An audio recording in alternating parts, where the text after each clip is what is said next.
एक अंग्रेज आया, पंडित जी मंदिर से पूजा करके जा रहे थे, बड़े अच्छे पंडित जी थे। पंडित जी के कान में यहां पर कनपट्टी पर बंदूक रख दी। किसने? अंग्रेज ने। और अंग्रेज पंडित जी का किडनैप कर लिया। चलो, पंडित जी को ले गया। वो पंडित जी के सामने 4 चीजें रखी। वो अंग्रेज देखना चाहता था कि हिंदू की कमी क्या है, ये कैसे मिटेगा। तो देखो, जिसे मिटाना हो उसके साथ क्या करो, वो सुना रहा हूं। अंग्रेज ने पंडित जी को ले गए, वो एक कमरे में बंद किया और वहां पे 4 चीजें रख दी।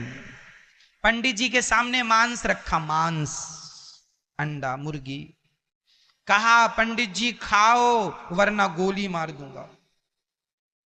पंडित जी बोले, अंग्रेज भैया, हम ठहरे ब्राह्मण, तुम हमें देखो गोली मार दो मर जाएंगे, गोली मार दो मर जाएंगे, अच्छा है, पर कम से कम जीते जी धर्म तो ना बिगड़वाओ।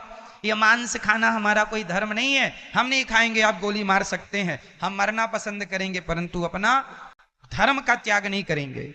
अंग्रेज ने मन में सोचा, पंडित पक्का है, ये मरने को तैयार है पर मांस खाने को तैयार नहीं है। फिर उसने दूसरा दाव चला, अंग्रेज ने पंडित जी के सामने ढेर सारा सोना रखा, सोना, गोल्ड, जैसा कि मैंने भी बताया 2 नंबर के सोने में कलयुग। तो अंग्रेज ने सोना रखा, पंडित जी से कहा, तुम भीख मांगते रहते हो, एक काम करो, ये सोना लो और जाओ। पंडित जी ने कहा, मैं ईमानदारी करता हूं, मैं भीख इसलिए मांगता हूं कि मैं ईमानदार हूं, यदि बेईमान होता तो मैं कभी भीख नहीं मांगता।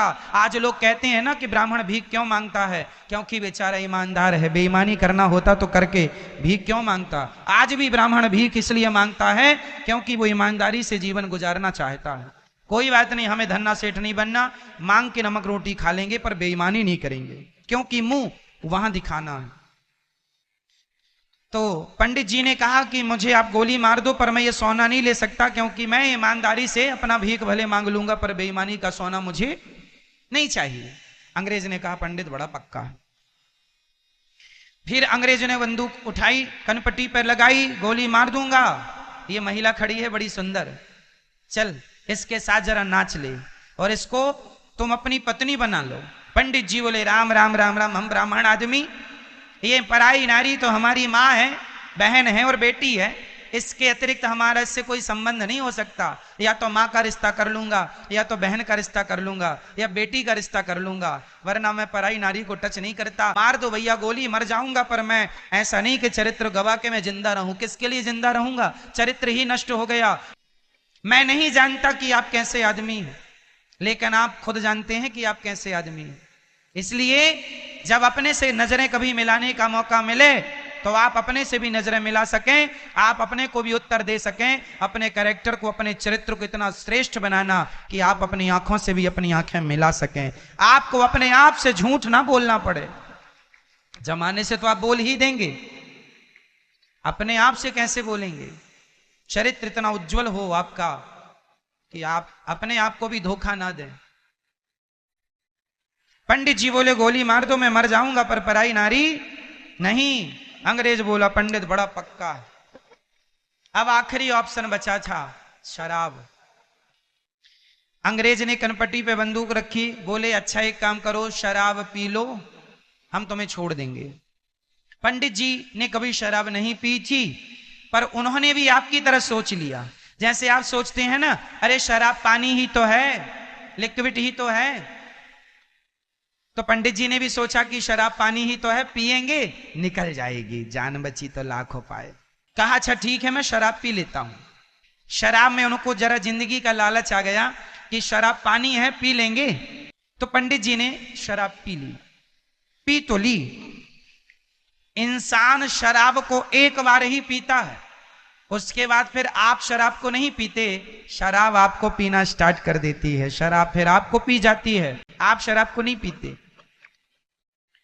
पंडित जी ने शराब पी ली और जब शराब का नशा चढ़ा तो उस नशे में पंडित जी ने वहां जो महिला खड़ी थी ना सुंदर, उसको छेड़ने लगे।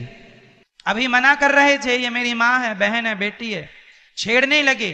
गलती पंडित जी की नहीं थी, उनकी जैसे महिलाओं को या पुरुषों को जब कोई ऑपरेशन करना हो तो डॉक्टर रीढ़ की हड्डी में इंजेक्शन लगाता है और शून्य कर देता है बॉडी को, शून्य का इंजेक्शन लगाता है ना, उस अंग को शून्य करके फिर वहां का ट्रीटमेंट करता है, ऑपरेशन इत्यादि, चीरा फाड़ी करेगा, हमें दर्द। जैसे शून्य का इंजेक्शन हमारी बॉडी को शून्य कर देता है, हमें सोचने समझने पांव को हिलाने की क्षमता भी खत्म हो गई, उसी तरह शराब एक इंजेक्शन मान के चलो आप कि शराब एक इंजेक्शन है शून्य का, जो आपके सोचने की समझने की क्षमता को शून्य कर देता है। शराब जाके कहां प्रभाव डालती है? आपके मस्तिष्क में, और जो आपके विवेक की जो शक्ति है, सोचने की समझने की निर्णय लेने की, उस शक्ति पर जाके ये शराब अटैक करती है। शराब कहां अटैक करती है? आपके सोचने और समझने की यहां क्षमता पर अटैक करती है, और सोचने समझने की सारे रास्ते बंद हो जाते हैं, फिर आप समझते नहीं कुछ। फिर उस पंडित जी ने उस महिला को छेड़ना शुरू किया, वहां पड़ा मांस पंडित जी ने खा लिया, और वहां सोना रखा था, उठाए और लेके आ गए। जो पाप करने से वो डर रहे थे, जो पाप करने से वो बच रहे थे, शराब ने वो सारे पाप उनसे करा लिए। मतलब ये है कि मांस खाने वाला तो मांस ही खाएगा, मांस खाने वाला केवल मांस खाएगा, चोर सिर्फ चोरी करेगा, और पराई स्त्री पे नजर रखने वाला केवल ये गलत काम ही करेगा। पर शराब पीने वाला सारे गलत काम करता है, सारा कुछ करता है। इसलिए सबसे घटिया शराब है।